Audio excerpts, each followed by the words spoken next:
നാട്ടിലെ വാർത്തകൾ റിപ്പോർട്ട് ചെയ്യാൻ ഞങ്ങളുടെ റിപ്പോർട്ടർമാർക്കൊപ്പം സെലിബ്രിറ്റികളുമുണ്ട്. കലാ, സാംസ്കാരിക, സിനിമ, രാഷ്ട്രീയ രംഗങ്ങളിലെ പ്രമുഖർ റിപ്പോർട്ടർമാരായി നിങ്ങളിലേക്ക് എത്തുന്നു.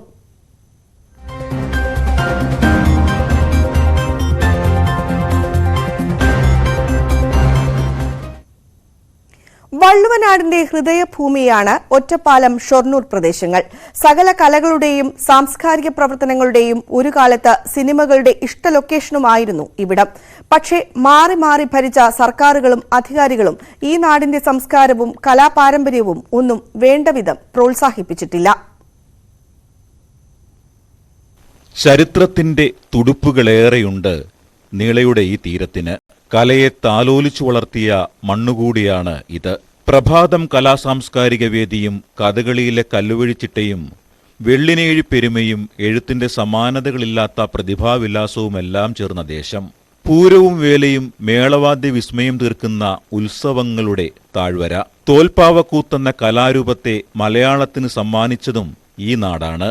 വള്ളുവനാടിന്റെ മണ്ണിൽ ചവിട്ടി ലോകത്തോളം ഉയർന്നവർ ഏറെയുണ്ട്. പുന്നശ്ശേരി നമ്പിയടക്കമുള്ളവർ തുറന്നിട്ട ഭാഷാശാസ്ത്ര പാഠശാലകളുടെ ചരിത്രവും ഈ നാടിനു മാത്രം. ഒരു കാലത്ത് മലയാളത്തിലെ സിനിമകളിലേറെയും കാട്ടിത്തന്നത് വള്ളുവനാടൻ കാഴ്ചകളായിരുന്നു. അഥർവവും പെരുവണ്ണാപുരത്തെ വിശേഷങ്ങളും തനിയാവർത്തനവും ദേവാസുരവും നരസിംഹവും ആറാം തമ്പുരാനും വാത്സല്യവുമെല്ലാം.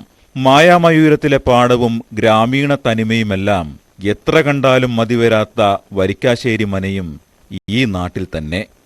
സംഗീതത്തെ തൊട്ടറിഞ്ഞ ജനപദം കൂടിയാണ് ഇത്. സോപാന സംഗീതത്തിന്റെ സംരക്ഷണവും പുനരുജ്ജീവനവും ലക്ഷ്യമിട്ടുള്ള ഞെരളത്ത് കലാഗ്രാമം സ്ഥിതി ചെയ്യുന്നയിടം. ശാസ്ത്രീയ സംഗീതത്തിനൊപ്പം പാശ്ചാത്യ പൗരസ്ത്യ സംഗീത രൂപങ്ങൾ ഉപാസിക്കുന്ന നിരവധി പേരും ഇവിടെയുണ്ട്. പറഞ്ഞു വരുമ്പോൾ കേരളീയ കലകളെന്ന് നമ്മൾ വിളിക്കുന്ന പലതും ഈ ദേശചരിത്രവുമായി ബന്ധപ്പെട്ട് കിടക്കുന്നതാണ്. വരരുചിപ്പഴമയും കുഞ്ചന്റെ ലക്കിടിയും ഒളപ്പമണ്ണയുടെയും പി കുഞ്ഞിരാമൻ നായരുടെയും കാവ്യപാരമ്പര്യവും പി രാമനിലൂടെയും ശ്യാം സുധാകറിലൂടെയും തുടരുന്ന എഴുത്തിന്റെ വഴിയുമെല്ലാം വള്ളുവനാടൻ ലോകമാണ്.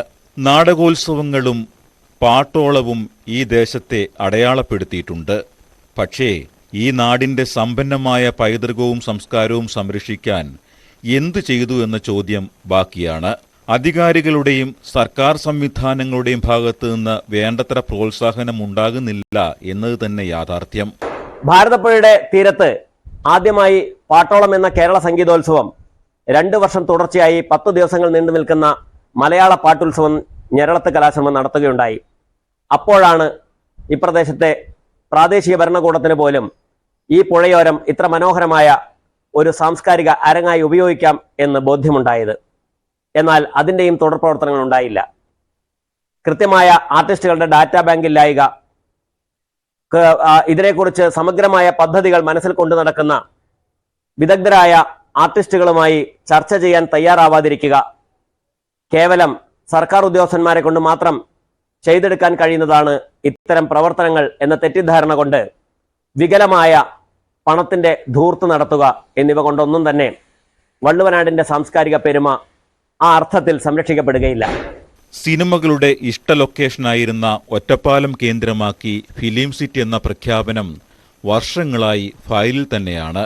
കലാപഠന കേന്ദ്രങ്ങളോ ഗവേഷണ കേന്ദ്രങ്ങളോ ഇല്ല. ഈ വിഷയങ്ങൾ സർക്കാരിന്റെ ശ്രദ്ധയിൽപ്പെടുത്തിയിട്ടും എന്നും വള്ളുവനാടിന് അവഗണന മാത്രമാണ് മിച്ചം. മലയാളി എന്നും നെഞ്ചേറ്റുന്ന ദേവാസുരത്തിന്റെ 30ാം വാർഷികം ആഘോഷിക്കുന്ന സമയം കൂടിയാണ് ഇത്. ഇക്കാലമത്രയും കലാകാരന്മാർ കൈവിട്ട് കളയാത്ത പൈതൃകം ആര് പിന്തുണച്ചാലും ഇല്ലെങ്കിലും തലമുറകൾക്ക് കൈമാറി വരുന്നതാണ് ഈ നാടിന്റെ ചരിത്രം. ഞെരളത്ത് കലാശ്രമം പാട്ടോളം നടത്തുന്ന സമയത്ത് നിർദ്ദേശിച്ച പുഴയരങ്ങ് പോലുള്ള മഹാപദ്ധതികൾ, അതും പ്രാദേശിക ഭരണകൂടത്തിന് ലാഭകരമായി കൊണ്ടു നടക്കാവുന്ന പദ്ധതികൾ ഈ ഇത്തരം കൂടിയാലോചനകളിൽ പുനർചർച്ചയ്ക്ക് വിധേയമാക്കേണ്ടതുണ്ട്. അങ്ങനെയാണെങ്കിൽ നമ്മുടെ സ്വപ്നം സഫലമാവുക തന്നെ ചെയ്യും. ഈ നിളയോരവും ഈ വള്ളുവനാടും അത്തരത്തിൽ മഹത്വപൂർണമായ വലിയ മേളകൾക്ക് സാക്ഷ്യം വഹിക്കുന്ന ഒരു കാലം അടുത്തു തന്നെ ഉണ്ടാവട്ടെ എന്ന് ആശംസിച്ചുകൊണ്ട് നിളയോരത്തു നിന്നും ഞെരളത്ത് ഹരിഗോവിന്ദൻ.